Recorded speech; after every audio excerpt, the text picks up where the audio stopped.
Have you ever wondered what an Amish traveler carries in the bag that goes with them onto the train from Lancaster to Chicago, onto the bus from Ohio to Florida, or into the passenger van hired for a 3-day trip to visit family in a community they have never been to before? The German Bible. The first item in any Amish traveler's bag is the Bible, specifically the German Martin Luther Bible that the Amish have used in church services and daily reading since the community's founding in the 17th century. It is not a book that stays at home when its owner travels. It goes on the train, into the passenger van, onto the bus. Travel for the Amish often involves extended time in transit and overnight train from Pennsylvania to the Midwest, a 2-day bus journey to Florida, and the Bible provides the devotional structure that would otherwise be provided by the home's morning and evening routines. The Ausbund. The Ausbund is the hymnal the Amish have sung from in every church service since the community's earliest days in Europe. Hymns written in part by Anabaptist martyrs imprisoned for their faith in the 16th century, maintained in continuous use without revision for over 300 years. An Amish traveler carries the Ausbund because communal singing does not require a church building. On a long train journey or bus ride, the Ausbund provides the text for the same slow, unaccompanied hymn singing that fills the Sunday service, now filling the hours of transit while keeping travelers connected to their devotional life. The Prayer Book. Die Ernsthafte Christenpflicht, first published in 1708, contains the prayers Amish families have used for morning and evening devotions for more than 3 centuries. An Amish traveler away from home for several days is also away from the household's established devotional routines. The prayer book travels because the routines it supports are not optional. They are the structure of the day, the morning and evening anchors that organize the hours between them. Most Amish travelers do not allow that disruption. The book goes in the bag. The Church Directory. Every Old Order Amish family owns a church directory, a published book containing the names, birth dates, family relationships, and church leadership positions of every Amish family in their settlement and the daughter settlements founded by families who left.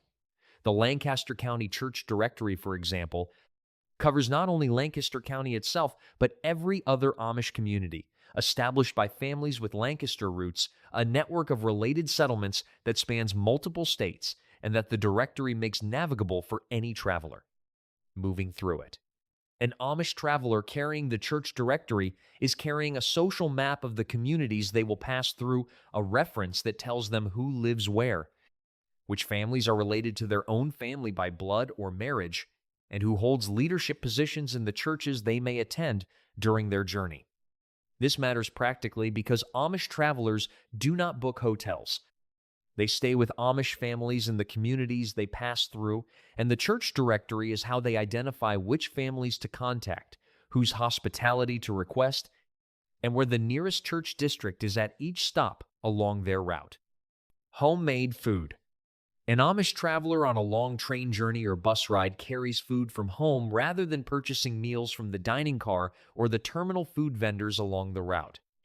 This is not a financial strategy, though it is also that. It is the natural expression of a household whose food production is home-based bread baked on Friday, preserved vegetables from the canning shelf, pie made the morning before departure, cold meat prepared and wrapped the evening before. The Amish woman who packs her family's travel food is packing from the same stores she draws on every morning at home. The food that goes into the wicker picnic basket for the train journey is the same food that would appear on the family's table if they stayed home. Amish travelers on the trains between Lancaster County and New York City, documented by observers who have ridden those routes, are recognizable not only by their plain dress, but by the picnic baskets they carry, woven baskets that hold the food for the journey and that serve, on arrival, as gifts for the households receiving them. The basket itself is often handmade. The food inside it was produced in the traveler's own kitchen. Neither item was purchased. Both are expressions of the same productive household economy that the traveler is temporarily carrying away from home. Cash only. An Amish traveler carries cash in an envelope of paper bills, sufficient for the journey's expected expenses and a reserve for unexpected ones. They do not carry credit cards. The Amish financial philosophy that governs the household at home: pay only for what you have the money to pay for, carry no debt, use no interest-bearing instruments, applies with equal force when the household member is traveling.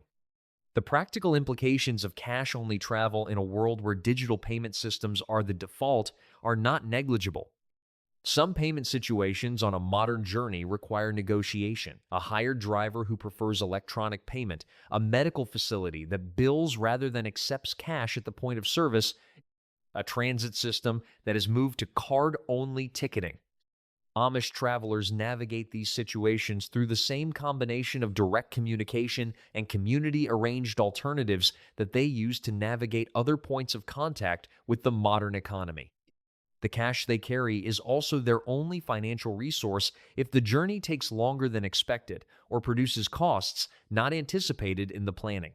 There is no card to reach for if the cash runs out. This reality produces a specific kind of careful travel planning. The amount of cash carried is calculated against the journey's realistic requirements, with a margin built in, and the margin is not treated as available spending money, but as the emergency reserve it is designated to be. Plain clothing. An Amish traveler carries an additional set of plain clothing sufficient for the duration of the journey. This is not a complex packing decision. The Amish wardrobe is not varied in the way that a modern traveler's wardrobe is varied. There is no calculation about which outfits to bring for which occasions, no decision about formal versus casual, no concern about whether last season's choices will be appropriate at the destination. The clothing an Amish traveler packs is the same clothing they wear at home, the community-specific plain dress that is determined by the ordnung of their church district, and that does not change because the wearer is away from home. A Lancaster County Amish woman traveling to a community in Indiana or Tennessee is still a Lancaster County Amish woman. Her prayer covering, her cape dress, her apron, the specific cut and color that identifies her affiliation are not suspended during travel. They are part of who she is, not a choice made each morning from a varied wardrobe. The additional set of clothing she carries is additional in the sense of being a change of garments for cleanliness across the journey's days, not additional in the sense of being different from what she is already wearing. Packing is simple. The bag is lighter than a modern traveler's would be. The clothing communicates at every stop along the route exactly who the traveler is and where they come from. The address book. An Amish traveler carries a personal address book, a handwritten or printed record of the names, addresses, and relationships of the families they will visit and the communities they will pass through. The church directory provides the comprehensive map of the settlement's extended family of congregations. The personal address book provides the specific contacts for this particular journey: the cousin in Ohio whose farm is the first overnight stop, the family in Tennessee whose home is the second, the community in Indiana, where the traveler has connections through a prior visit or a family marriage. Amish communities across the country maintain relationships with each other through the same combination of visiting, letter writing, and personal connection that has always been the social infrastructure of Amish community life. A traveler moving through this network needs the specific contact information for the households they intend to visit, information that may not be fully captured in the official church directory, which is published on a schedule and may not reflect recent moves or new households. The personal address book is the traveler's customized navigation tool for the specific journey being undertaken. It contains the phone numbers of the Amish taxi drivers in each community who can be reached through the community phone shared by several households, the names of the families expecting the traveler's arrival, and the addresses of the households along the route where the traveler is not expected, but where hospitality would be extended to a fellow community member in need of a night's accommodation. Letter of introduction.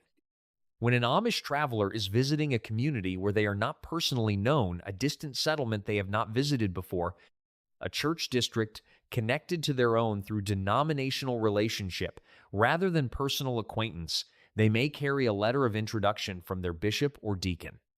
This letter serves a specific function in the Amish community's social structure. The Amish are not a single organization with a central authority that can verify a traveler's identity and standing. They are a network of independent church districts, each governed by its own bishop and operating under its own ordnung, connected to other districts through shared theological heritage and occasional fellowship, but not through any hierarchical structure that automatically extends trust across community boundaries. A letter from the traveler's bishop stating who the traveler is, which church district they belong to, that they are a member in good standing, and that they are traveling for the stated purpose, provides the receiving community with a basis for extending the hospitality and trust that Amish travelers depend on during long journeys. The letter is the Amish equivalent of a credential, not a formal document in the legal or institutional sense, but a personal communication from a known and trusted leader to an unknown but presumably trustworthy colleague, vouching for the person carrying it. Communities that receive travelers bearing such letters treat them accordingly as fellow members of the broader Amish fellowship, deserving of the same mutual aid and hospitality that the community extends to its own members. The sewing kit. The 10th item an Amish traveler carries is a small sewing kit: needles, thread in the colors matching the traveler's clothing, scissors, and the basic mending supplies needed to repair a garment that tears or a fastening that fails during the journey. This is not a peculiarity of Amish travel. It is the practical extension of the repair before replace philosophy that governs every aspect of Amish household management. The same philosophy that means a harness is mended rather than replaced, a shoe is resoled rather than discarded, and a cracked tool handle is replaced rather than leading to the purchase of a new tool. A button that falls off a coat during a 2-day train journey presents a choice. The modern traveler's choice is to manage without the button until they return home or find a shop. The Amish traveler's choice is to reattach the button, which takes 3 minutes and requires only the needle and thread that are already in the bag. The sewing kit also serves a social function during travel. Amish women traveling together on long journeys, the charter buses that carry Amish from Ohio to Florida's Pinecraft community in winter, the trains that carry extended family groups to distant settlements often produce handwork during the hours of transit.